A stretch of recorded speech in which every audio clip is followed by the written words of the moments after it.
As perseguições. Essa frase aí do Alexander Mann, é assim Alexander Mann porque ele é russo.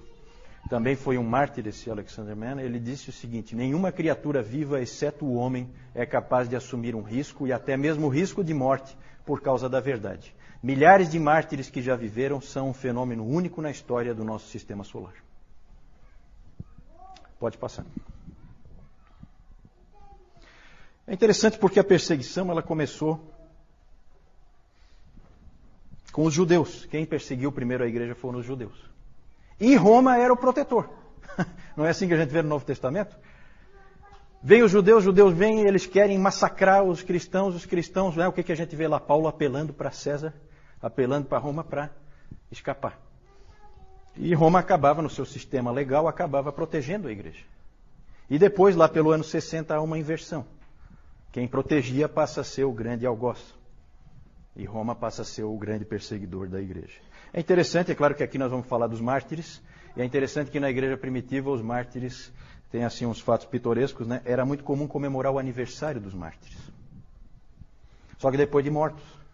E no dia da morte, não no dia do nascimento. Porque na verdade eles entendiam assim que aquele é que era o dia mais feliz de cada um deles, porque eles então começou a verdadeira vida eterna com Cristo a partir daquele dia. E eles lembravam então, né? Era feita uma comemoração de um aniversário. Interessante. Vamos lá. A perseguição romana, então. Vamos direto para a perseguição romana. Ela aconteceu do ano 60 até o ano 320, mais ou menos. Foram 10 grandes perseguições. A primeira foi com Nero. Temos um legítimo descendente de Nero aqui conosco, né?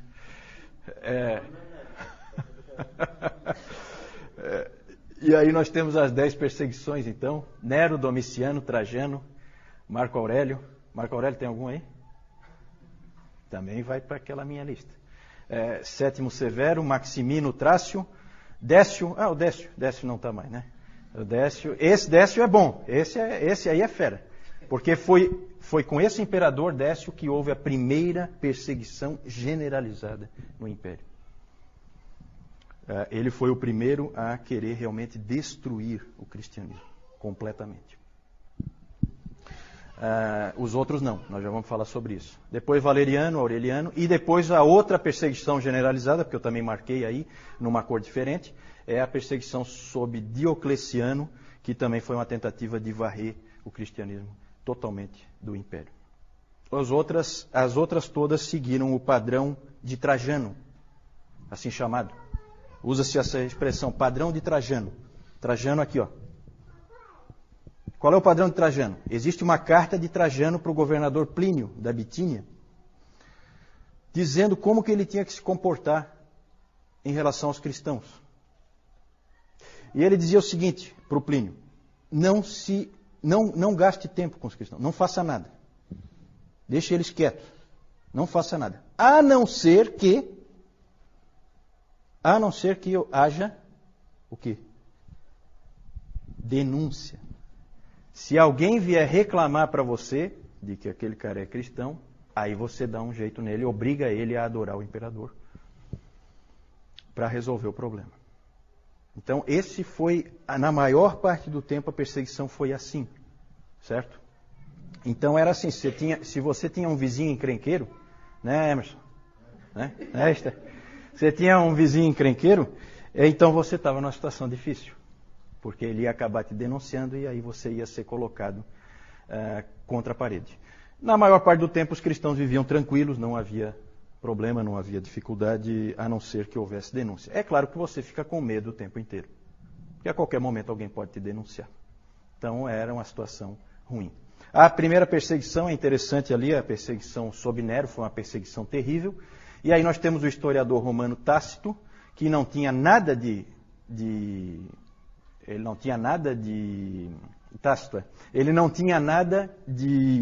amigável em relação ao cristianismo, ele não é amigo do cristianismo, de jeito nenhum, mas ele descreveu o que aconteceu. E é interessante o que ele diz, né? Horrível, na verdade. Cobertos com peles de bestas, os cristãos eram rasgados por cães e pereciam.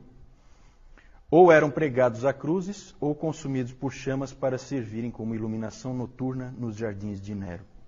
Então o Nero, ele usava os cristãos como tocha, só isso, para iluminar os jardins dele. Colocava peles em cima, peles de animais, né, em cima deles, para que os cães rasgassem eles em pedaços. Então vocês têm ideia do que esses nossos irmãos sofreram. Nessa perseguição morreram 2 apóstolos importantes em Roma. Quem? Pedro e Paulo, né? Pedro e Paulo. Esse Nero tem um lugarzinho especial para ele no inferno. Esse está tranquilo. Esse com certeza não tem nenhum aí não, né? Então tá. Essas perseguições, gente, muitas pessoas permaneceram firmes e foram para a morte. Tá? Mas não vamos nos iludir. Muitas pessoas também cederam. Muitas pessoas não foram fiéis, não conseguiram ter a coragem de dar a própria vida. Até porque, como eu falei para vocês, cultuar o imperador era um ato simples, que você fazia com a maior tranquilidade, não tinha muita dificuldade. Era uma questão de consciência você fazer ou não. Pode passar? Já falei. Também já falei do Décio. Vamos falar. Eu vou colocar alguns exemplos rápidos, não temos tempo para ficar, né? As histórias são histórias maravilhosas. Se vocês tiverem tempo de ir atrás dessas histórias, são histórias muito bonitas desses mártires do passado. Nós temos a história de Perpétua e Felicidade, que existe o Diário de Perpétua. O Diário de Perpétua, que depois que ela morreu foi completado, né? Mas é provavelmente o escrito mais antigo de uma mulher cristã. É o Diário de Perpétua. Ela morava em Cartago. Foram presos 5 catecúmenos. Vocês sabem o que são catecúmenos? Nós vamos falar mais sobre isso depois, tá? Eles foram presos 5 catecúmenos. São pessoas que não foram batizadas ainda. Eles foram presos, 3 homens e 2 mulheres. Perpétua era uma mulher de uma família nobre, 22 anos, tinha um filho. A Felicidade era escrava dela, estava grávida de 8 meses, e elas foram presas numa dessas perseguições. Eu acho que foi na do Décio. E aí é muito comovente a história do pai da Perpétua levando o filho lá, tentando convencê-la, mostrando o filho, falando para ela, pensa na tua mãe, pensa no teu pai, pensa no teu filho. Não é tão fácil. O pai dela ia lá. E ela então chegava e dizia e falava para o pai, você está vendo esse pote de água aqui? Estou vendo. Pois esse pote de água pode ser alguma coisa diferente do que ele é? Ele pode querer ser alguma coisa diferente de um pote de água? Aí ele disse, não. Aí ela respondeu, pois é, eu sou cristã. Eu não posso ser diferente disso. Eu sou uma cristã. E aí ela acabou indo para a morte. Um dos 5 morreu na própria prisão. Eles foram torturados, tá? Eu não vou entrar em detalhe. E foram condenados, por fim, para encurtar a história, eles foram condenados a ser mortos pelas feras no estádio, certo? E os homens, 2 homens, foram atacados, segundo a história, foram atacados por um javali, depois por um urso e depois por um leopardo, por vez, né? E as mulheres foram condenadas a ser atacadas por um touro. Então elas foram espezinhadas por esse touro selvagem, e as 2, a Felicidade ficou muito feliz, não é um trocadilho, né? Mas ela ficou muito feliz porque ela sabia, vejam como é interessante essas histórias dos mártires. Ela sabia que se ela estivesse grávida, ela não poderia ser condenada ao martírio, porque era proibido matar uma mulher que estivesse grávida. Então ela ficou muito feliz porque ela teve o bebê prematuramente, e uma outra mulher cristã adotou, porque aí ela podia ser morta, junto com os outros com quem ela tinha sido presa. Então, alguns dias antes, ela teve o bebê e ela foi morta junto com a Perpétua. Uma história muito comovente essa dessa morte. Próximo é o Policarpo. Policarpo é sempre uma pessoa interessante, é um dos pais da igreja, e ele conheceu João pessoalmente, o apóstolo João. teve muita instrução com o próprio João. E é interessante isso, né? E ele foi um grande pai da igreja, muito amado pelas pessoas que o conheciam e o seguiam. E esse Policarpo, várias vezes o povo dele deu um jeito dele escapar da perseguição, mas ele teve um sonho uma vez em que ele era queimado e tal, e ele viu que Deus queria que ele parasse de fugir e que ele fosse finalmente morto. E a história é uma história fantástica, vale a pena vocês lerem, nós não temos tempo de ver aqui, mas o diálogo dele com o governador lá, romano, é um diálogo fantástico, né? Tem episódios assim fantásticos, né? Os cristãos eram chamados de ateístas, então o governador romano disse assim, por que você não fala abaixo os ateístas, lá no meio do julgamento, com um monte de gente? E ele tinha a intenção de que o Policarpo dissesse abaixo os ateístas contra os cristãos. Aí o Policarpo, esperto como era, pegou e fez ao contrário. Apontou para todas as pessoas que estavam em volta dele, querendo que ele morresse, e disse, abaixo os ateístas. Ele reverteu, né? Reverteu a coisa. Por fim, ele disse, o governador apertou ele o máximo que pôde, e aí ele falou que a famosa frase, né? 86 anos eu servi ao meu Senhor, e ele nunca me falhou. Como é que eu vou poder agora negar a Cristo Jesus, o meu rei? Então ele falou isso, e aí foi condenado. E aí ele foi colocado numa estaca para queimar, queriam pregá-lo para ele não fugir, ele disse, não, eu vou ficar aqui, eu não vou sair. Não precisa pregar, não pregaram mesmo. E aí queimaram ele, e aí a história é fantástica, porque o fogo envolveu ele e não queimou ele. Ele abriu ficou um tipo de uma célula, em que ele ficou no meio. Então foi obrigado um soldado a ir lá com uma espada e matar ele lá, porque ele não pôde ser queimado. Ele não queimava. Ele era, como é que se diz? Ele não era inflamável. Não era. Outra história. Só assim, exemplos que eu estou dando, né? Os 40 mártires de Sebaste. É uma história sensacional essa aí. Aconteceu na Armênia, eram 40 soldados, todos eles cristãos. Houve uma forte perseguição e o governador Licínio lá foi levantar quem eram os soldados que eram cristãos.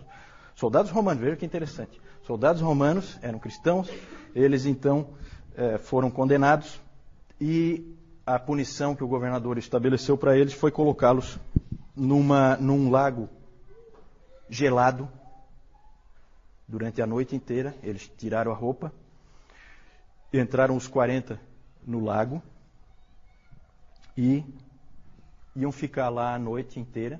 Enquanto isso, os romanos montaram uma tenda com água quente, né, para forçá-los a apostatarem, né, forçá-los a saírem. Então, tinha água quente ali, prontinha para recebê-los a qualquer momento. E era então uma prova, era uma tentativa de fazer eles apostatarem, que era sempre o alvo dos romanos. Os romanos nunca queriam matar ninguém, eles queriam que apostatasse, queriam que deixasse de ser cristão. E aí é muito interessante porque esses 40 mártires entraram e alguém puxou lá, começaram a cantar. E começaram a cantar assim, 40 bons soldados, 40 mártires de Cristo. Começaram a cantar, cantavam todos juntos, né? Imagina 40 homens cantando isso, dentro de um lago congelado. E a noite ia passando e tal, de repente um deles fraquejou e saiu. E foi lá para a aguinha quentinha, a aguinha morna, né? Aí, sabe o que aconteceu? Eles estavam cantando, aí eles assim, 39 mártires, 39 soldados de Cristo. E o guarda deles, vendo isso, ficou tão impressionado, ele já estava, né, sob uma forte impressão. O guarda que estava cuidando deles tirou a roupa e entrou lá, para ocupar o lugar do outro. Aí a música, 40 mártires de Cristo, 40 soldados de Cristo, né? E eles morreram ali. É muito interessante porque tem os nomes deles registrados, o nome dos 40. Hoje a gente tem os nomes deles. Quem tiver o nome ali, escapa daquela minha lista. Tá? Vamos lá. Razões da perseguição. Aí é bem interessante. Acusações de todo tipo contra os cristãos. Acusações de canibalismo. Por que será, hein? Canibalismo, hein? Já pensou nós aqui, BVN, aí alguém vai e chama a polícia, não, tem canibalismo lá dentro. Por quê? Exatamente rumores de que eles comiam o corpo e o sangue de alguém. Sacaram aí onde é que está o esquema? Era a ceia, né? Acusações de canibalismo, de incesto. Por que incesto será, hein?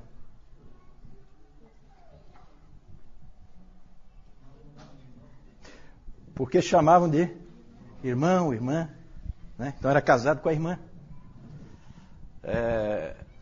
Falta de patriotismo. Falta de patriotismo porque não adoravam o imperador, não participavam de diversas festas cívicas, porque essas festas sempre tinham imoralidade no meio, sempre tinham culto aos deuses no meio, culto ao imperador. Então eles não eram patriotas, eram considerados avessos ao Império Romano. Ódio à raça humana. Ódio à raça humana. Essa era uma acusação que tinha também, porque eles eram considerados antissociais. Tácito disse que eram pessoas tremendamente antissociais, não participavam das atividades sociais, não participavam das festas. Isso mostrava era repulsa, né, pelas outras pessoas. Então eles eram acusados disso também. Olha, vejam que interessante, eles eram acusados de serem antifamília. Por que será antifamília?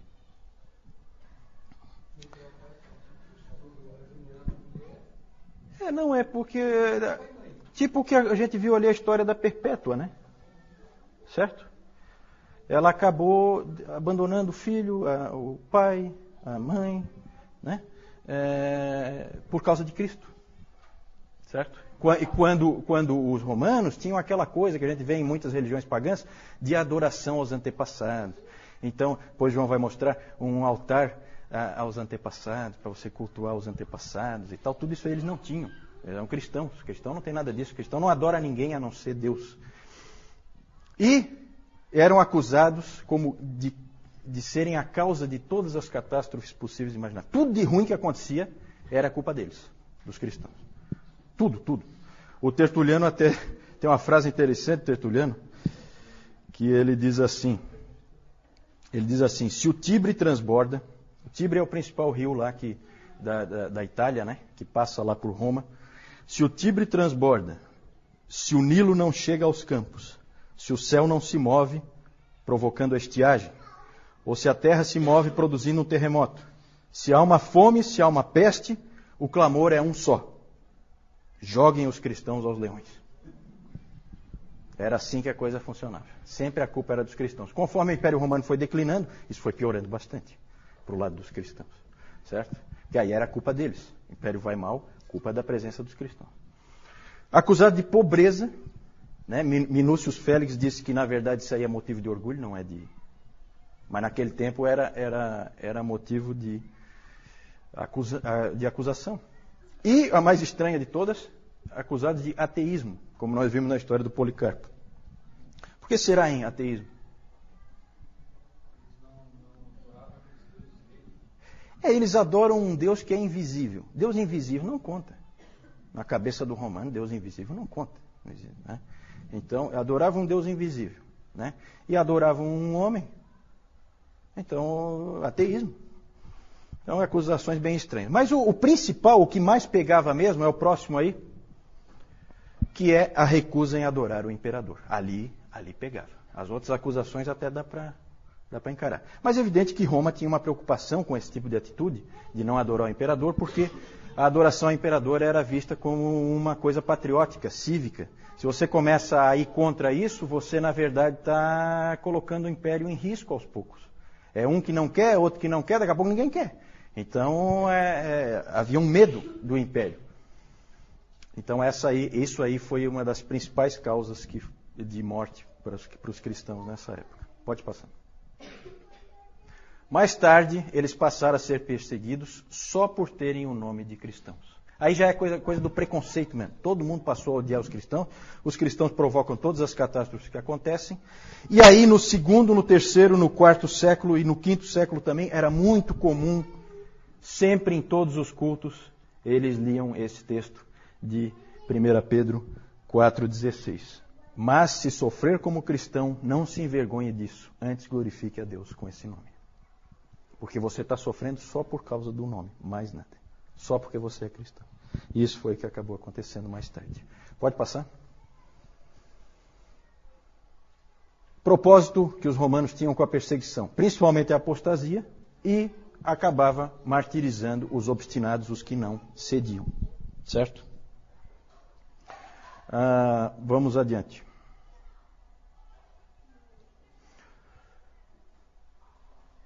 O resultado da perseguição.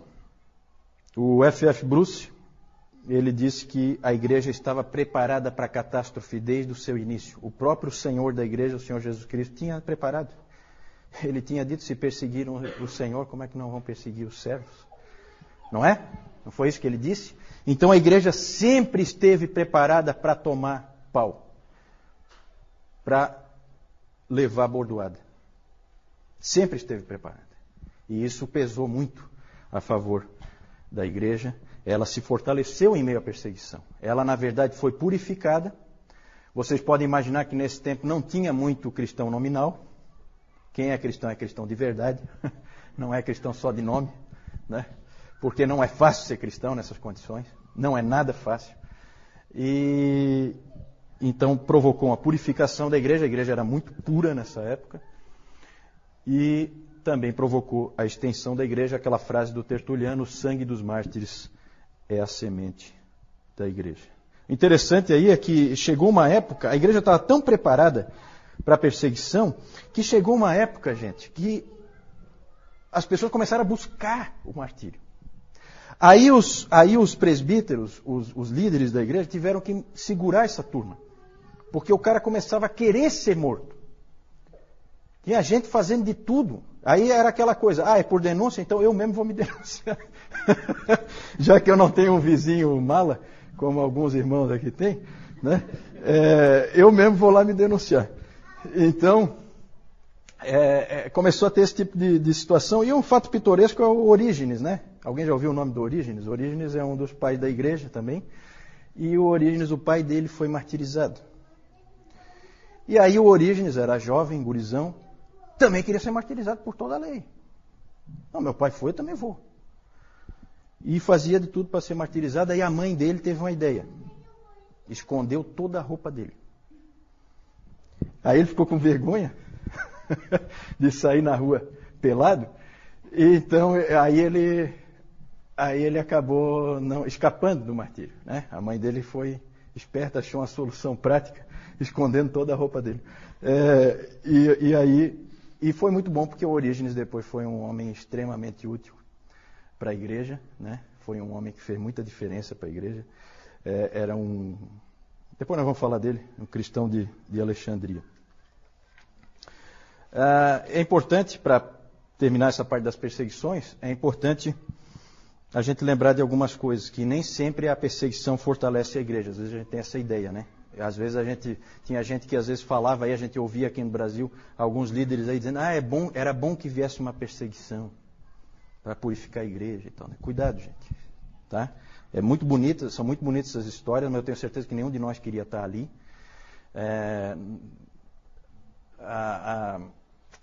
Às vezes a igreja realmente foi purificada e aumentou, mas também houve vezes em que isso não aconteceu. Houve vezes em que a igreja foi dizimada em diversos lugares, certo? Nós vamos ver isso aí mais para frente, especialmente na Ásia e na África, a igreja foi completamente dizimada e destruída por perseguições. Outra observação é que a gente pensa muito nos primeiros séculos, nesses 250 anos ali de perseguições no Império Romano, a gente pensa muito como a época da perseguição aos cristãos, não é verdade? A gente tem essa tendência, né? Quando, na verdade, com certeza, a gente pode dizer com certeza, que o número de cristãos martirizados naquele tempo, nesses 250 anos, é menor, bem menor, do que o número de cristãos martirizados nos últimos 50 anos no mundo. Certo? Então a gente não pode esquecer nunca, gente, da igreja sofredora hoje. Aqui, como nós vemos aqui, esse aqui é o Coliseu, tá? Aqui são os cristãos que eles vão ser sacrificados pelas feras. Aqui a gente pode ver um leão saindo aqui. O que acontecia? Eles deixavam vários dias os animais sem comida, para que quando eles entrassem não tivessem escapatória. Eles já iam atrás de comida. E a comida aqui seriam os cristãos.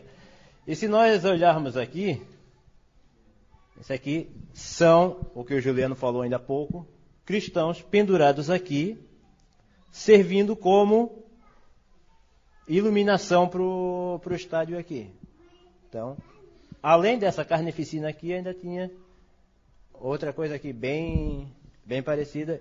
E o causador disso tudo aqui foi aquele que o o Nero, que não tem ninguém aqui com esse nome, né? Pode. Então aqui nós vamos ver, de lá para cá, o Nero, meio esquisitinho ele, né? Domiciano e Trajano. São pessoas muito que a gente devia evitar os nomes. Né? Próximo. Lá também nós temos Marco Aurélio, nós temos Sétimo Severo e Maximino o Trácio. Não é o Trácio, não é o Trácio. Nós temos lá aquele também que foi bem mencionado, Décio, lá de 250. Daí aqui nós temos a efígie também de Valeriano, sempre nessa sequência aqui, né? Nós temos Aureliano aqui. Nós temos Diocleciano e aqui embaixo nós temos o Galério. Próximo.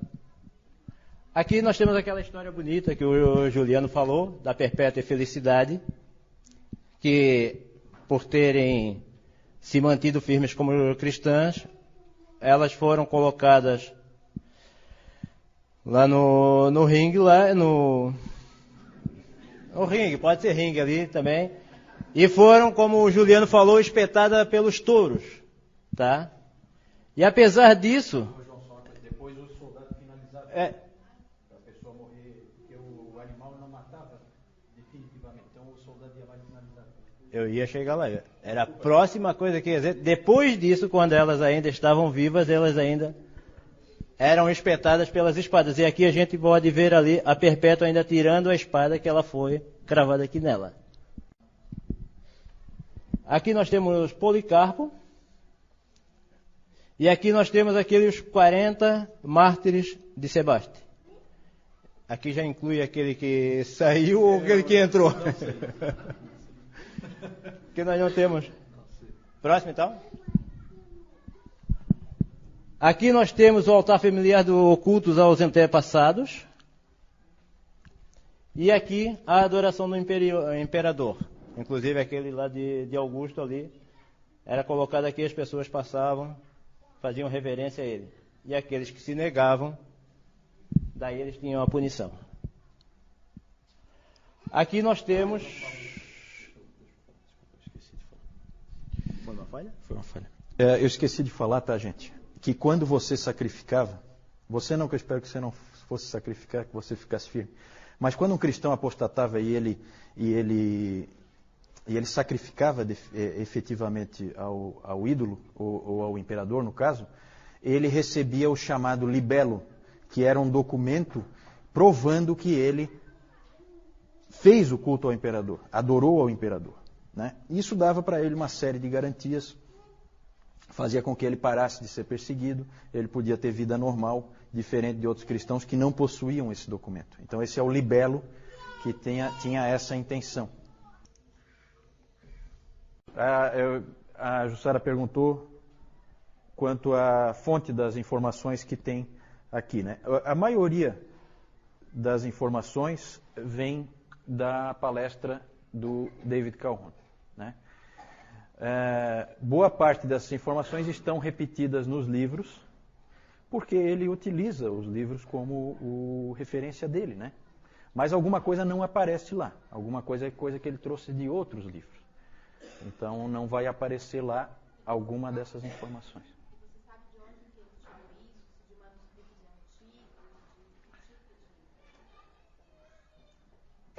antigos? Na verdade, a Jussara então perguntou de onde é que ele deve ter tirado isso. O David Calhoun, ele é um historiador da igreja, ele tem vários livros publicados e ele leu extensivamente livros de história, ele lê extensivamente livros de história. Então, essas informações ele tira desses livros. né? A história, na verdade, vai se construindo. A principal fonte dessa história antiga que nós estamos vendo, a principal fonte de referência, sempre foi e continua sendo o livro, nós vamos falar mais para frente, a História Eclesiástica de Eusébio de Cesareia. A maior parte dessas informações da história antiga nós temos por causa dele, porque ele escreveu um livro de história. Ele, inclusive, é considerado o pai da história da igreja. Esse livro, História Eclesiástica, é uma fonte primária de referência. E aí, claro, tem todas as pesquisas e tal. Especialmente agora, nos Estados Unidos, está saindo um trabalho fantástico de um professor lá, Moffat é o nome dele. Ele está escrevendo em vários volumes a história da igreja na Ásia. Então é um trabalho de pesquisa muito grande que ele está fazendo. E ele está tentando resgatar essa história que meio que se perdeu. Alguma coisa o Calhoun já traz. Oi. A pergunta é sobre Nero, onde é que ele está posicionado e como que está estruturada a sequência que nós fazemos aqui do curso. A sequência, vocês vão perceber que ela não é exatamente cronológica, ela é em tópicos. Nós aqui, nesse item das perseguições, nós cobrimos 250 anos, agora nós vamos falar dos apologistas, nós voltamos lá para o segundo século, 205, o ano 320 já é no quarto século, certo? Então são coisas que se sobrepõem, mas para fins de organização, a gente trata cada coisa separadamente e a gente tenta aprender alguma coisa com aquele tipo de acontecimento, com aquele tipo de situação, em vez de fazer cronológico, que é muito mais complicado, leva muito mais tempo e fica muito mais confuso. Quanto ao Nero, o que se crê é que o Nero incendiou Roma, mas isso aí é uma coisa que não é possível provar. Não é possível provar. E foi sim no primeiro século. Foi no primeiro século. Certo? Nero foi imperador no primeiro... interessante. Fui perguntado sobre a destruição do Templo de Jerusalém. Uma coisa interessante quanto ao crescimento da igreja é esse aspecto aí. A migração da influência dos apóstolos, dos judeus para os gentios, veio na época certa. Porque se tivesse ficado no meio dos judeus, poderia ter se perdido. É claro que Deus tinha controle disso, ele é soberano e ele tinha tudo já planejado na sua providência. Jerusalém foi tomada e destruída no ano 70. No ano 70. Ela foi completamente destruída, nós temos lá as ruínas lá hoje do Muro das Lamentações, pelo general, agora eu vou trazer ele para mim aqui, né? Apesar de ser nome bíblico, escapou só pela metade, porque o general Tito foi, que depois também se tornou imperador, ele foi quem invadiu Jerusalém e arrasou completamente. E depois, no ano 135, finalizaram o serviço e acabaram de vez com o país chamado Israel. Foi destruído completamente, deixou de existir e só passou a existir novamente agora em 1948, né? Isso. Mártires é uma palavra, a palavra mártir significa, quem é que sabe? Testemunha. Mártir é uma testemunha. Só que é um nome que ganhou uma conotação especial, técnica, para identificar pessoas que morrem por causa da verdade, por causa de uma crença que eles têm. Esses são os mártires.